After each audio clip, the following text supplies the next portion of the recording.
I know that a lot of the reason for me that I don't get too invested in my own talent is because there's so many times that things happen that I can't explain. Like the melody in that song was something I heard in the shower, just like singing in my head.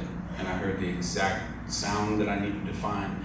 I just had to find it. And it's very similar to how Michelangelo used to say that he didn't sculpt it, he was just digging through the rock to find what was already there. And it was like, that's how I've always kind of felt. Like, if anybody's like, oh, I'm the best and I'm this and that, it's like, I didn't do it. Like, there's so many times I wake up from making something, I'm like, wow, that's amazing, I really love that. How did that happen? And that was kind of one of the things for that track. I just heard it and I followed through and I found what it was I heard in my head and then I sent it off. We did the song first, and then Diggy came in and recorded it. And he's like the funniest person I've ever met in my life. He's super cool. Like, you understand why he's like a quadrillionaire when you meet him. You know what I mean? He has like a lot of charisma and a lot of personality. So the song is like really disgusting. But and it's totally not us. I mean, I'm not saying I'm not a human being, but like, you know, I'm no angel, but you know, I'm glad I get to talk about this now, because obviously working for somebody like Polo Devon, who's always like, you know, pushing the limits, and he has no boundaries whatsoever. You know, he'll say anything. He's crazy. So. You know, I guess he felt like, you know, we're really safe. We write, you know, pretty melodic R&B songs. So it was really a challenge working with him, I'd say, because, you know, he always pushed us to be edgy. But yeah, to answer your question, we wrote the first verse and the hook of that song. Mm-hmm. Nice. Well, congrats. Thank you. I've been working with Rock City for probably like since I moved to Atlanta, so about 4 years. And we did a couple records, and Boo, who's A&R over Rihanna's record, heard a song that I had done, and he was getting ready to sign an artist by the name of Tammy Chin. And I guess he felt that there was a Caribbean connection between me, Rock City, and Tammy Chin, who was Jamaican. And we went up to he flew me up to New York, and we did like maybe 7, 8 records. And I guess when it was time to make the Rihanna album, he gave an opportunity to fly out to LA, and we were working on records for maybe about a week. And after the first week, Def Jam it was almost like March Madness. Like they had a bunch of producers, and then they narrowed it down the second week. So the next trip, it was only like 16 producers, and the trip after that was like only 8 producers. And so on the second trip, we had I just wanted to do something different because I heard all the music everybody was doing, and I just felt like it wasn't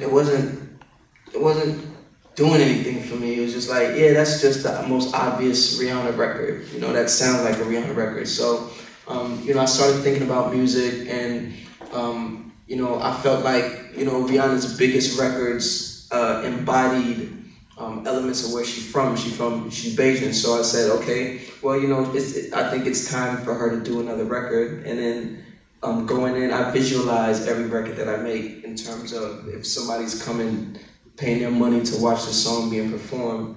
And came in the studio a couple hours before Rock City, and I just tried to envision me being like not in the front of the stage, but front of the crowd, but not like in nosebleeds, like right in the middle.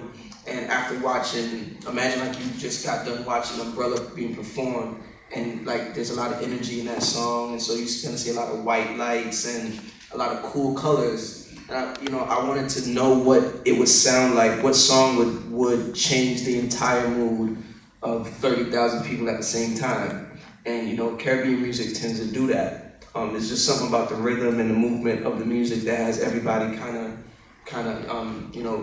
everybody becomes real docile. So we did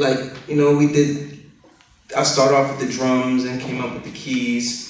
And the guys came in, they heard the record, just basic scratch, because they write extremely fast. So he heard the melody and the patterns of it, and then he walked in the booth and they're just, mumbling melodies, and I won't forget this, just at this moment, he was like, rum pa pa pa man down, and I stopped it. And I was like, that's it right there. People from the label came in and was like, nah, we don't want to do nothing Caribbean. We want a #1 song. It needs to be like, this song, and it's got to be like this, and da-da-da. And when they walked out, I was just like, whatever. How I look at it is, every great song is going to have a home. Every song is going to have a home. And, the energy and time that you put into it dictates, where it goes. And, we did the song, and then, I didn't think nothing of it. I try to kind of move on, because I think if you get stuck on the last record you did, you're just gonna always be at the last record you did.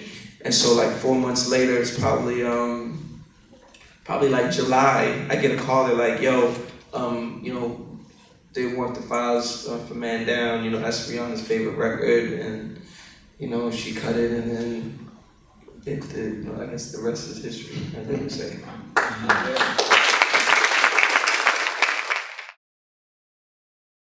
What's really funny about that record, like, that's really how I was feeling. Like, at the time, that was my life. Like, I'm telling you guys, I just lost my deal with Universal. My big brother just got locked up twice, like, in a row, you know what I'm saying? So, the show really needed to go on for me. So, you know what I mean? It was a good thing. The actual process of making the record was kind of strenuous. They had a lot of different writers trying to, I guess, perfect the record. And I was wondering, like, who's gonna be able to decide what's the perfect record again? Right. And I figured it out. It was Craig Down at the top of Atlantic, right? So, crazy story, right? I had this man come to the hood in the town car. Like you said, they will come and find you. And he's sitting outside in the town car. And I had to go get him, like, it's okay. And then he comes in for maybe about an hour. He lets me know, you know what, JR, I love your tone on the record. We're going to keep you on the record. Nobody else could really nail it, so we're just going to sit in here and nail it. But when he said sit in here, he definitely meant me, because he left. But, the opportunity was just right there in front of me. Like, they just called me. No, he just pulled up in my spot and told me that they're gonna keep me on the record. It's gonna be the first single. All I have to do is nail it. So of course I was in there for like 16 more hours trying to nail it. And I'm like, what's nailing it? Like, I'm opening up the dictionary. Make shit rhyme and don't rhyme. But man, it was just like you were saying about the passion. Like I was like, you know what, I'm gonna nail it. I don't have anything else to do. All I gotta do is nail it, and I think we did. I'll say he nailed it. Was it 3 million plus?